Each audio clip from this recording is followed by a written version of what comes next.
بسم اللہ الرحمن الرحیم۔ السلام علیکم ورحمۃ اللہ وبرکاتہ۔ سیدنا حضرت موسیٰ علیہ السلام نے قارون سے فرمایا کہ تمہارے پاس بہت زیادہ مال ہے، لہٰذا تم اس میں سے زکوٰۃ ادا کرو۔ اس نے خطرہ محسوس کیا کہ اس طرح تو میرا مال کم ہو جائے گا، لہٰذا اس نے سوچا کہ کوئی ایسی بات کی جائے کہ حضرت موسیٰ علیہ السلام کی عوام الناس میں بے عزتی ہو جائے، پھر میں ان کی بات نہیں مانوں گا بلکہ کہوں گا کہ ایسے بندے کی میں بات نہیں مانتا۔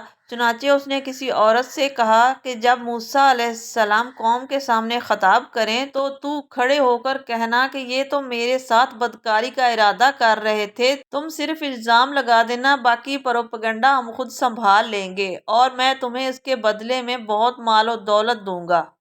وہ مال کے جھانسے میں آ کر رضامند ہو گئی۔ چنانچہ سیدنا حضرت موسیٰ علیہ السلام اپنی قوم کو واعظ و نصیحت کرنے کے لیے کھڑے ہوئے۔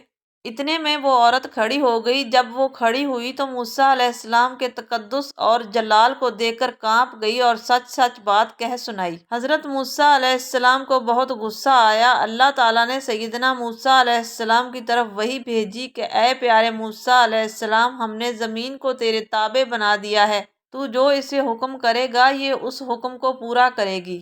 حضرت موسیٰ علیہ السلام نے زمین سے کہا کہ تو قارون کو نگل جا۔ زمین پھٹی اور اس نے اس کے پاؤں جکڑ لیے۔ قارون معافی مانگنے لگا مگر حضرت موسیٰ علیہ السلام جلال میں تھے، لہٰذا دوبارہ حکم دیا کہ اے زمین تو اسے نگل جا۔ زمین نے اس کو پیٹھ تک اپنے اندر لے لیا۔ تیسری دفعہ پھر یہی فرمایا کہ اے زمین تو اسے نگل جا۔ زمین اسے نگل گئی۔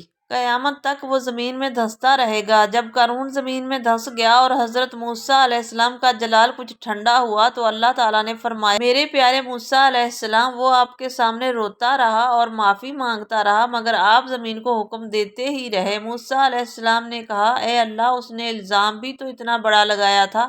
فرمایا ٹھیک ہے، لیکن اگر وہ مجھ پروردگار کے سامنے اپنے گناہوں کی معافی مانگتا تو میں پروردگار تو اس کے گناہوں کو معاف کر دیتا۔ کتنے بڑے حوصلے ہیں پروردگار کے۔ ہم انسان تھوڑے ظرف والے ہوتے ہیں، تھوڑی سی کوئی بات پیش آ جائے تو ہمارا جی چاہتا ہے کہ اس بندے کے اندر سے جان نکال دیں، ہمارا جی چاہتا ہے کہ اس کے ٹکڑے ٹکڑے کر دیں، ہمارا جی چاہتا ہے کہ اس کو اپنی نگاہوں سے نیچے گرا دیں۔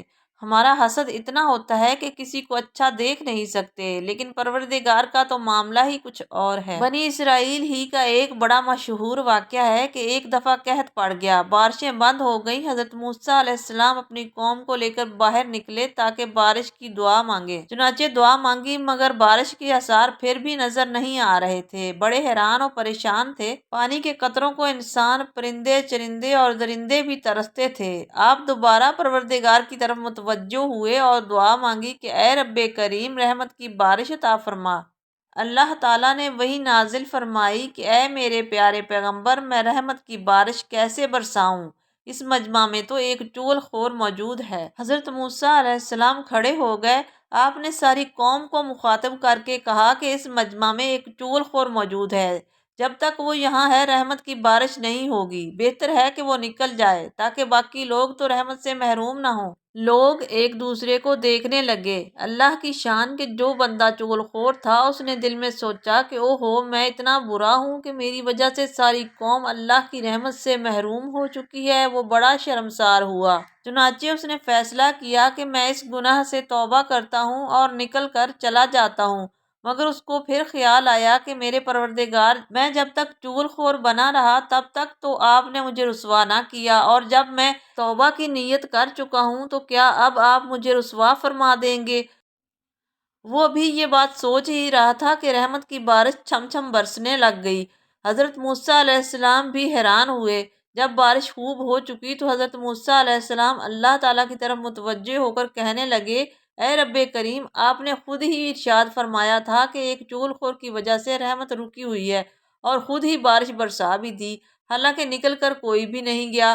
پروردگار نے فرمایا اے میرے پیارے پیغمبر، جس بندے کی وجہ سے رحمت رکی ہوئی تھی اس بندے کی وجہ سے رحمت برس گئی۔ حضرت موسیٰ علیہ السلام اور زیادہ حیران ہوئے اور پوچھا اے اللہ، وہ بندہ کون ہے رب کریم نے فرمایا جب میں چغل خوری کو اتنا ناپسند کرتا ہوں کہ رحمت کی بارش نہیں برساتا تو میں اس بندے کی چغلی کیسے کھاؤں. کتنے بڑے حوصلے ہیں پروردگار کے. محترم ناظرین، ویڈیو دیکھنے کے لیے آپ کا بہت بہت شکریہ. امید ہے آج کی ویڈیو آپ کو پسند آئی ہوگی. ویڈیو اگر اچھی لگی ہے تو اس کو لائک، شیئر اور چینل کو سبسکرائب کر دیں. اپنا بہت خیال رکھیے گا. اللہ حافظ.